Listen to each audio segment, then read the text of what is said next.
ومن على المؤمنين بنبيه المجتبى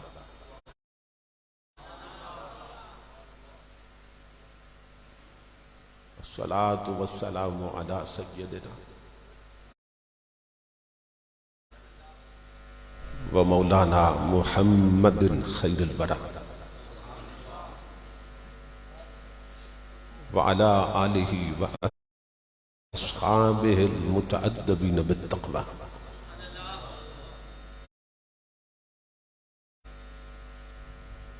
أما بعد فأعوذ بالله السميع العليم من الشيطان اللعين الرجيم. بسم الله الرحمن الرحيم.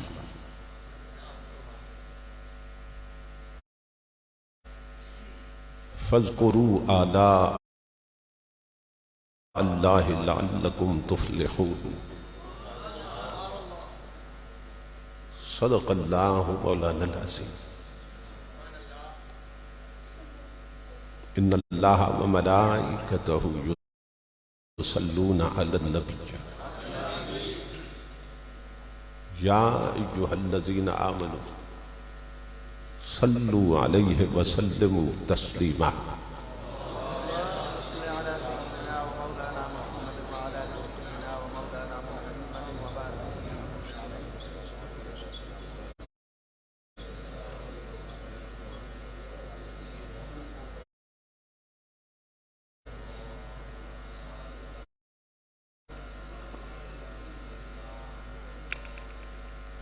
لائق سب احترام جگر گوشہ شیخ الاسلام والمسلمین، یادگار اسلاف شیخ طریقت محترم المقام حضرت قبلہ صاحبزادہ پیر محمود احمد صاحب دامت برکاتہم العالیہ، خطیب اسلام، نمونہ اسلاف، استاذ العلماء حضرت علامہ غلام یاسین رضوی صاحب دامت برکاتہم القدسیہ،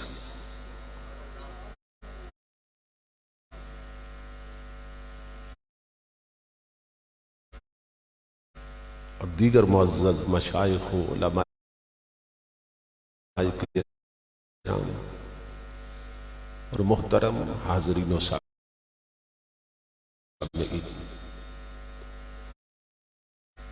اللہ رب العزت کا لاکھ لاکھ شکر ہے کہ جس نے اپنی توفیق خاص سے آپ کو اور مجھے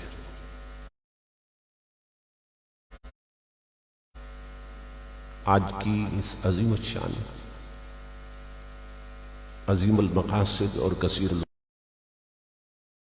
دعا کرتا ہوں کہ اللہ رب العزت دوستوں کی اس محنت کو، اس کاوش کو، اس ایثار کو اور اس اخلاص کو اپنی پاک بارگاہ میں قبول و منظور فرمائے.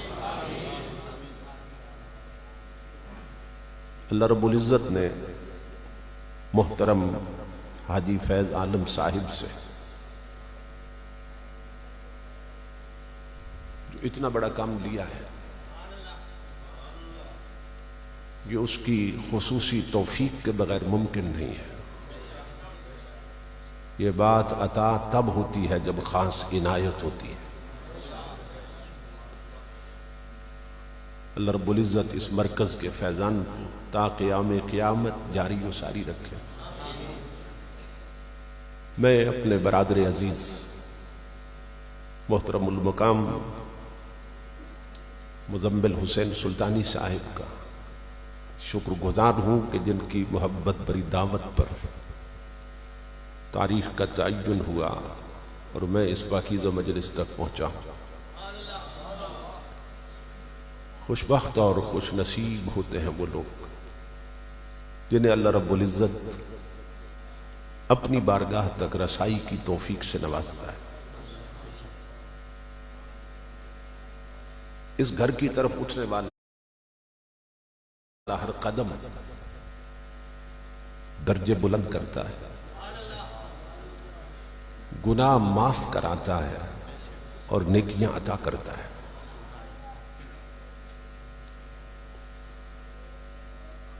اگر ہم اپنے اڑوس پڑوس میں نگاہ دوڑائیں تو اپنی ذات سے بڑھ کے زیادہ حسین لوگ بھی نظر آئیں گے، زیادہ بڑے صاحبان دولت و ثروت بھی نظر آئیں گے۔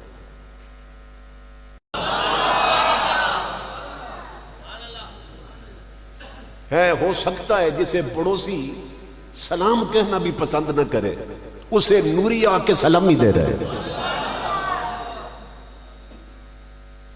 اس چوکھٹ پہ اترنے سے کتنی عظمت ملی، خاکی کو نوری سلامی دینے آئے۔ اللہ رب العزت فرماتے ہیں جبریل تیرے لیے اور حکم ہے۔ بولا میرے لیے کیا حکم ہے؟ فرمایا وہ جو آئے بیٹھے تھے نا، صرف آئے بیٹھے تھے، انہیں فرشتوں نے سلامی دی ہے، اور جو کچھ پڑھ رہے ہیں نا جبریل انہیں تو جا کے سلامی دے۔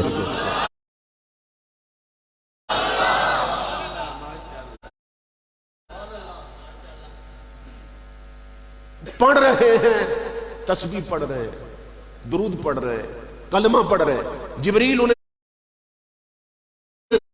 تو سلامی دے۔ فرشتے اتر آتے ہیں، جبرائیل امین آ جاتے ہیں، آگے نہ سلامی دیتے ہیں، عرض کرتے ہیں مولا کچھ لوگ ایسے بھی ہیں کہ جو صرف آئے بیٹھے نہیں ہیں، وہ قیام میں ہیں،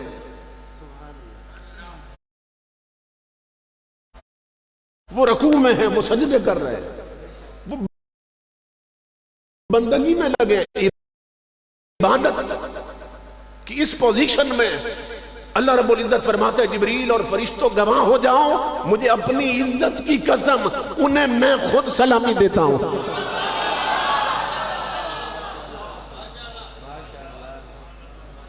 سمجھ رہے؟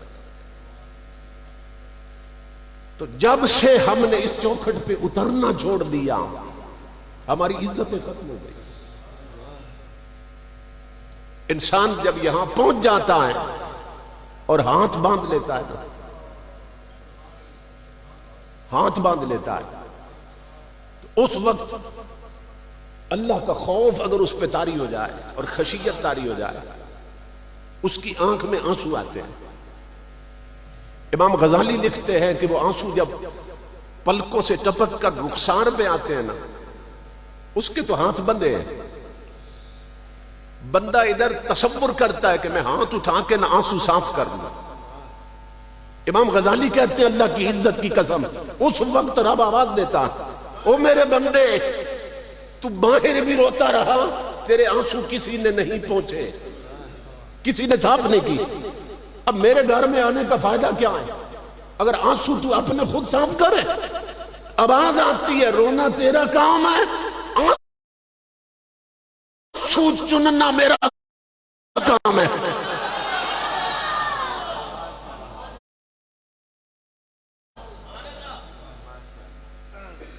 اسی پر علامہ اقبال نے کہا تھا، کلندر لاہوری کے قربان جائیں، کہاں کہاں نہیں بولا اقبال، کہتا ہے موتی سمجھ کے شان کریمی نے چن لیے، موتی سمجھ کے شان کریمی نے چن لیے، قطرے گرے تھے میرے عرق انفعال کے۔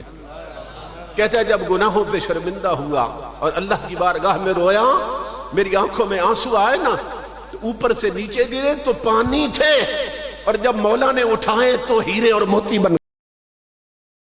آنکھوں کی نہیں، ان آنکھوں کی ضرورت ہوتی ہے۔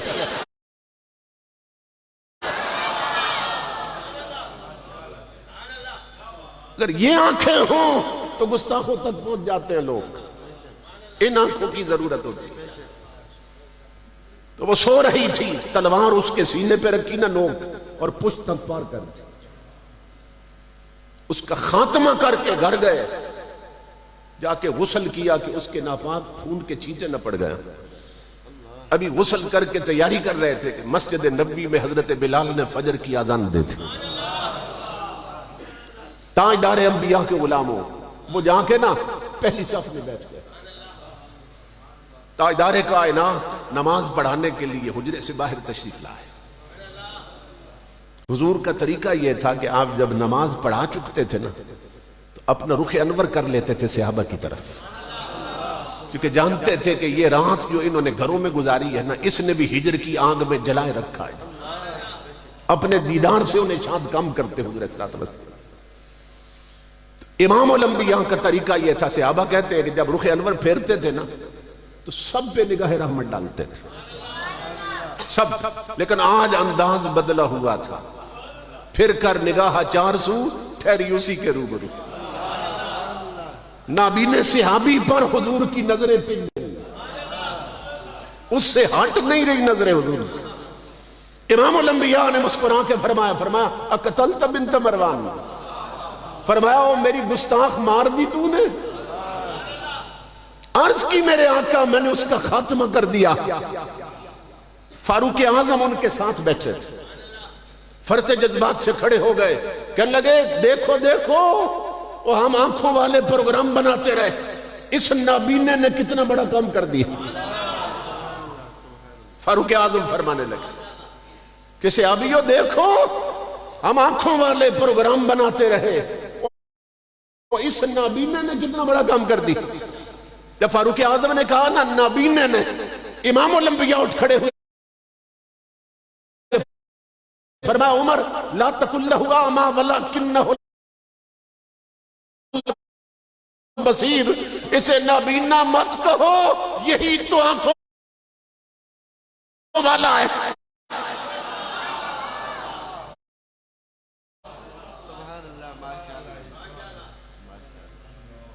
جب امیر المجاہدین پہلی دفعہ دھرنا دینے نکلے تھے نا تو ٹی وی چینلز پر اینکر جو بیٹھتے تھے نا کہتے تھے یہ معذور بندہ یہ کیا کر لے گا، کہتے تھے اس کی ٹانگیں نہیں ہیں یہ کیا کر لے گا.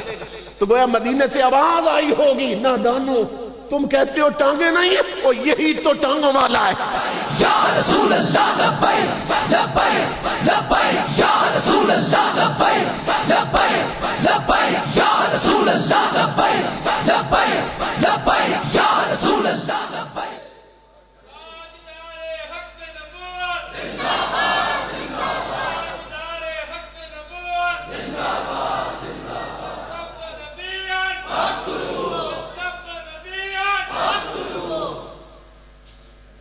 امام الانبیاء نے فرمایا عمر اسے نابینا نہ کہو، یہی تو آنکھوں والا ہے.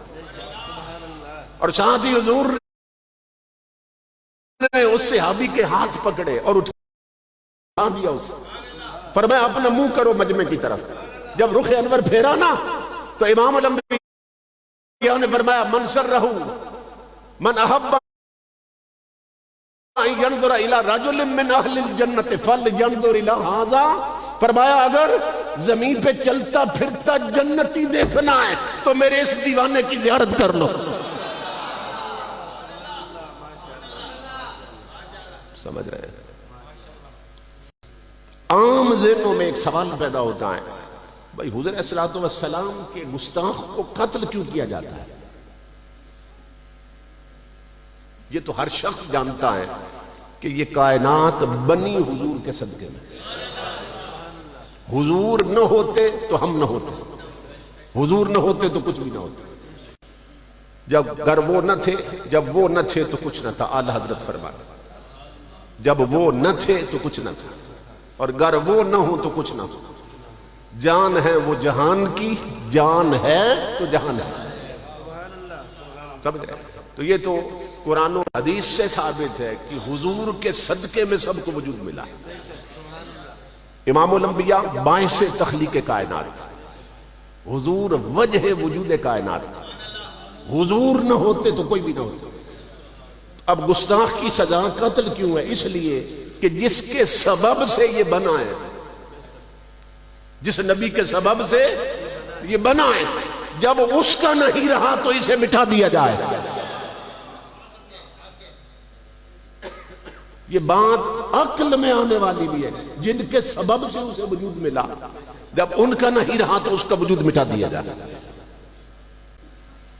دیکھیں نا خودکشی حرام کیوں ہے؟ اگر کوئی سوسائڈ کرے، خودکشی کر لے تو حرام موت کیوں مرتا ہے؟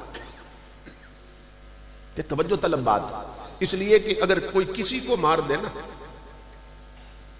تو پھر تو اس کا جرم محسوس ہوتا ہے کہ اس نے دوسرے کا نقصان کر دیا، اس کی جان لے لی اس نے۔ اگر ناحق کسی کو مار دیا تو پھر تو بات عقل میں آتی ہے کہ اس نے دوسرے کا نقصان کیا، لیکن اگر کوئی اپنی جان لے لے، اس نے اپنا نقصان کیا نا، کسی کا تو نہیں کیا، تو پھر حرام موت کیوں مرا؟ یہ فلسفہ سمجھے کہ خودکشی حرام کیوں ہے؟ کہا اس لیے حرام موت مرا کہ یہ جان اس کی نہیں ہے، اس جان کے مالک کی مصطفیٰ ہیں۔ وہ حرام موت اس لیے مرا کہ اس نے کملی والے کی ملکیت میں ہاتھ ڈالا ہے۔ اس جان کے مالک مصطفیٰ، النبی اولیٰ بالمومنین من انفسہم، نبی مومنوں کی جانوں سے بڑھ کر ان کا مالک، اس جان کے مالک حضور ہیں، اس نے حضور کی ملکیت میں ہاتھ ڈالا ہے، اس لیے حرام موت مرا۔ اگر اپنی جان خود لے تو حرام موت مرا، اور غازی ممتاز کی طرح مصطفیٰ پہ وار دے تو شہادت کا رتبہ نصیب ہوتا ہے۔ لبیک لبیک یا رسول اللہ، لبیک لبیک لبیک یا رسول اللہ، لبیک لبیک لبیک یا رسول اللہ، لبیک لبیک لبیک یا رسول اللہ۔ اگر وار دے حضور پر قربان کر دے تو اب شہادت کا رتبہ دیا جاتا ہے، کیونکہ جس کی تھی اسی پہ واری گئی، جس کی جان تھی اسی پہ واری گئی، سمجھ رہے ہیں؟ تو تاجدار کائنات کا گستاخ عقل نبی نقل نبی زندہ رہنے کا کوئی حق ہی نہیں رکھتا۔ 6 بندے تھے جنہوں نے حضور کی گستاخی کی، اور امام الانبیاء کا آرڈر کیا تھا؟ فَقْتُلُوهُمْ، فرمایا انہیں مار دیا جائے، قتل کر دیا جائے، فرمایا ان کا خاتمہ کر دیا جائے۔ 6 بندے تھے، فَقْتُلُوهُمْ، اور ساتھ ہی حضور نے فرمایا حَيْثُ وَجَدْتُمُوهُمْ، جہاں بھی مل جائیں نا میرے گستاخ، انہیں وہیں مار دیا جائے۔ یہ کیوں فرمایا کہ جہاں بھی مل جائیں؟ ہوتا یہ تھا کہ بڑے بڑے مجرم جرم کر کے نا تو پھر حدود حرم میں پناہ لیتے تھے، حرم کی حرمت کی وجہ سے، کعبے کی حرمت و عزت کی وجہ سے جب حدود حرم میں پناہ لیتے تھے تو پھر انہیں کوئی نہیں مارتا تھا، انہیں چھوڑ دیا جاتا۔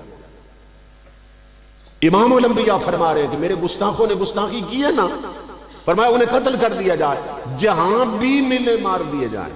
کیا مطلب؟ وہ حدود حرم میں بھی ملے تو مار دیے جائیں،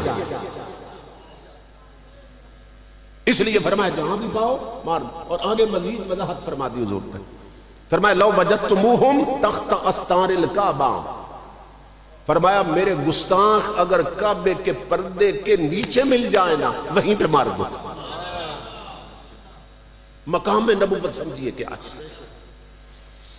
فرمایا جو میرے گستاخ ہیں، جو میرے توہین کرنے والے ہیں، وہ کعبے کے پردے کے نیچے مل جائے، اندر چھپے ہوئے مل جائیں، وہیں پہ مار دو، وہیں پہ قتل کر دو۔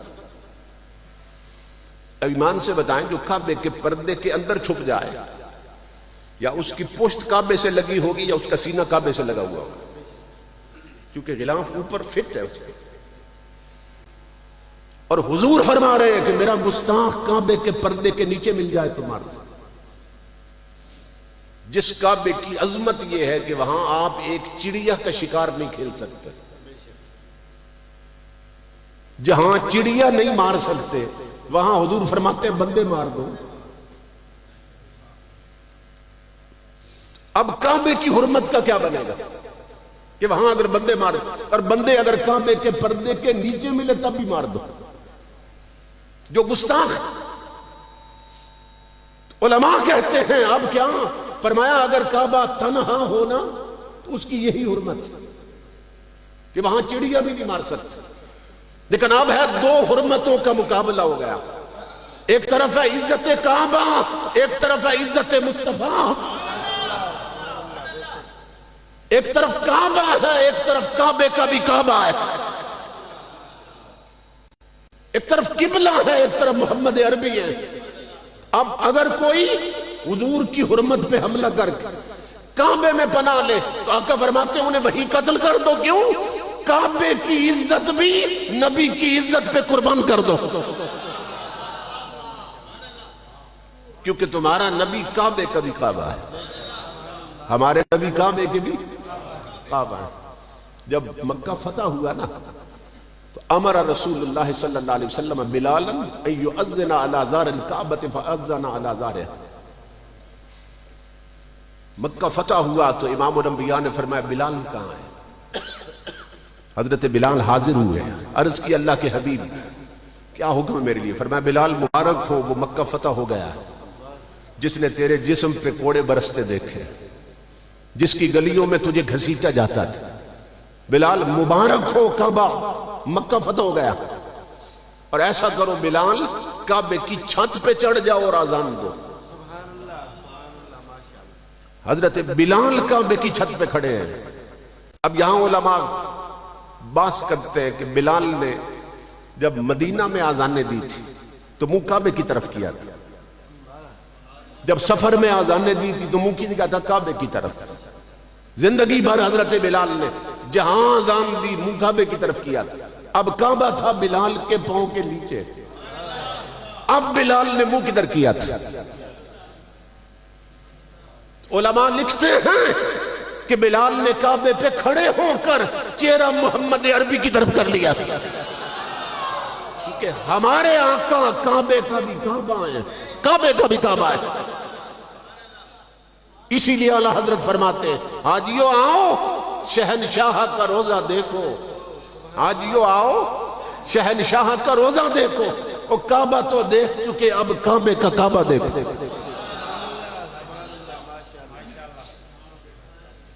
آب زمزم بھی پیا اور خوب بجھائیں پیاسے، آؤ آؤ شہ کوثر کا بھی دریا دیکھو. تو ہمارے آقا کعبے کے بھی کعبہ ہیں، ان کی رضا نے کعبے کو قبلہ بنایا. یہی کعبہ میدان قیامت میں آئے گا. میدان قیامت کعبہ شریف بھی ہوگا، امام الانبیاء تشریف لے آئے گا. میدان قیامت میں کعبہ پھر رہا ہوگا. امام الانبیاء فرمائیں گے کعبہ تو آج کدھر نکلا ہے؟ قیامت کا میدان ہے. تو کعبہ عرض کرے گا اللہ کے حبیب میں آپ کی نا امت کو بخشوانے نکلا ہوں کہ میرے رب نے مجھے اذن دیا ہے اور مجھے یہ اتھارٹی اور اختیار دیا ہے کہ کعبہ آج محبوب کی امت پریشان ہے، تم جاؤ میدان قیامت. جس نے تیری زیارت کی ہے نا اپنی سنگت میں اسے جنت لے جاؤ. تو اللہ کے حبیب میں آپ کی امت کی بخشش کے لیے نکلا. جب کعبہ یہ عرض کرے گا تو حضور رونے لگ جائے گا. کعبہ عرض کرے گا اللہ کے حبیب میں نے خوشخبری سنائی ہے اور آپ رونے لگ گئے. امام الانبیاء فرمائیں گے سنو غریبوں،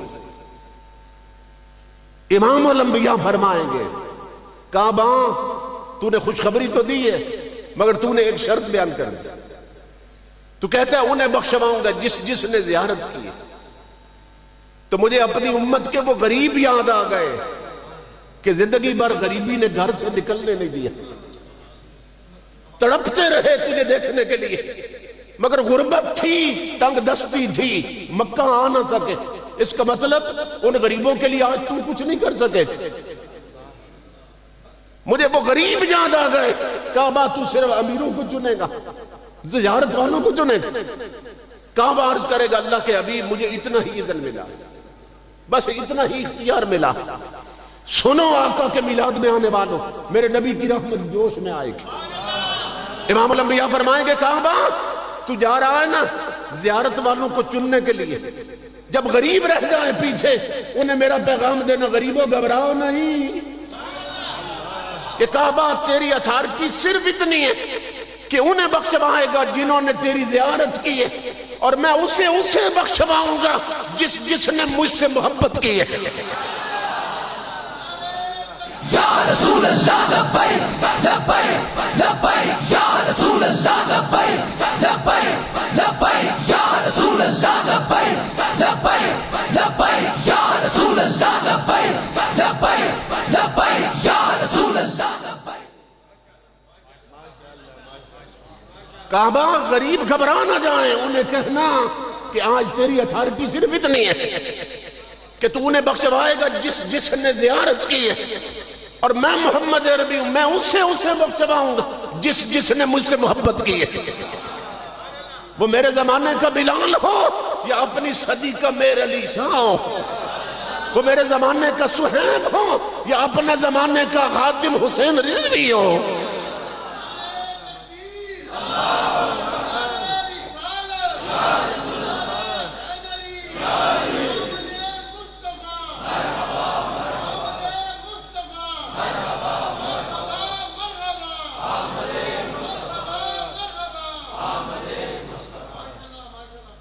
اللہ فرمائے گا قیامت کے دن میرے حبیب میں نے وعدہ کیا تھا وَلَسَوْفَ يُعْتِيكَ رَبُّكَ فَتَرْضَىٰ، قیامت آنے دے محبوب تجھے راضی کر کے چھوڑے گا۔ کیا مطلب؟ محبوب جو تو کہتا جائے گا نا ہم وہی کرتے جائیں گے قیامت کے میدان میں۔ اسی لیے فرمایا گیا وَلَلْآخِرَةُ خَيْرٌ لَكَ مِنَ الْأُولَىٰ، میرے محبوب تیری دنیا کی زندگی سے آخرت بہتر ہے، تیری دنیا سے آخرت زیادہ بہتر ہے۔ مطلب یہ ہے ہیں دونوں بہتر، مگر محبوب جو آخرت ہے نا وہ دنیا سے بھی بہتر ہے۔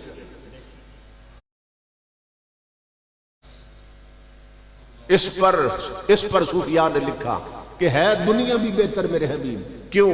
تو نے دنیا کی زندگی ایسے گزاری جیسے میں چاہتا تھا،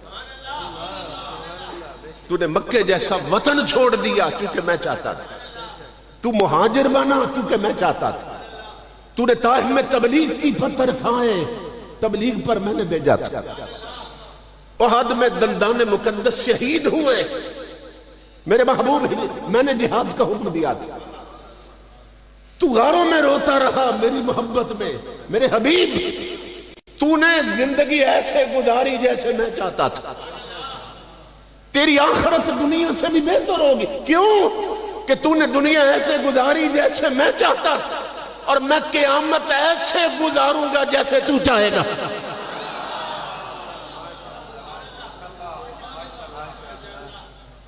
اب قیامت ایسے گزرے گی میرے حبیب جیسے تو چاہے گا۔ اس لیے اعلیٰ حضرت کہتے ہیں خلیل و نجی مسیح و صفی سبھی سے کہیں پر کہیں نہ بنی، یہ بے خبری کہ خلق پھری کہاں سے کہاں تمہارے لیے۔ تو تاجدار کائنات سے محبت کرنے والوں اللہ کی عزت کی قسم، میرے آقا عاشقوں کے گھر بھی جانتے ہیں، عاشقوں کی جیل بھی جانتے ہیں، حضور کے دیوانے جہاں بھی ہیں، حضور سیدنا پیر میر علی شاہ رحمت اللہ تعالیٰ علیہ، جن کی پوری زندگی عقیدہ ختم نبوت کے تحفظ میں گزری، جنہوں نے شورۂ آفاق تصانیف چھوڑی ہیں اس عقیدے پر، اور جنہوں نے اس کا ناطقہ بند کر کے رکھ دیا تھا۔ مرزا دجال آپ فرماتے ہیں کہ میرا یہ مشاہدہ ہے، چونکہ صاحب نظر تھے اور حضور کی حضوری تھے، فرماتے ہیں میرا مشاہدہ ہے ختم نبوت کے عقیدے کے تحفظ کے لیے جو 4 قدم بھی چلتا ہے نا اس کی پشت پر حضور کا ہاتھ ہوتا ہے۔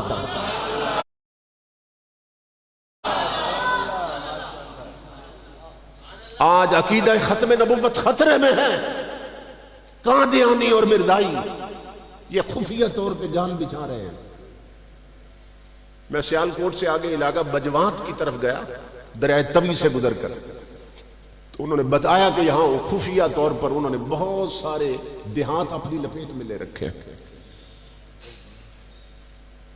پھر یہ ہے کہ اوپر حکومتوں کی سرپرستی بھی ہے اور پھر باہر کے پیسہ بھی ہے، ان کی پشت پر غیر ملکی سرمایہ کی بارش ہو رہی ہے۔ اس لیے بچوں کو یہ تعلیم دو، بتاؤ انہیں عقیدہ ختم نبوت کیا ہے۔ میں آخری بات عرض کر رہا ہوں، جب اس دجال نے اعلان کیا تھا نا تو یہ واقعہ کتابوں میں آ چکا ہے، ایک خاتون تھی جس نے اچھی ماں کا دودھ پیا تھا، کوئی اچھا خون تھا اس کی رگوں میں، اس کا جو خامن تھا وہ قادیانیوں کے ساتھ اٹھنے بیٹھنے لگ گیا تھا، تو وہ عورت بہت پریشان ہوئی کہ یہ آگ تو میرے گھر تک پہنچنے والی ہے، کہ میرا خامد اگر قادیانی ہو گیا تو میرے بچوں کو بھی لے ڈوبے گا۔ اس کے بچے بیان کرتے کہ ہماری ماں بچپن میں ہمیں مسلح پہ نہ ساتھ بچھاتی تھی، اور لالچ دیتی تھی تمہیں میں یہ شے منگوا کے دوں گی، کھانے کو یہ دوں گی، اور ہر نماز کے ساتھ ہم سے نہ تسبیح پڑھواتی تھی 100 بار، کیا حضرت محمد آخری نبی ہے، حضرت محمد آخری نبی ہے، حضرت محمد آخری نبی ہے۔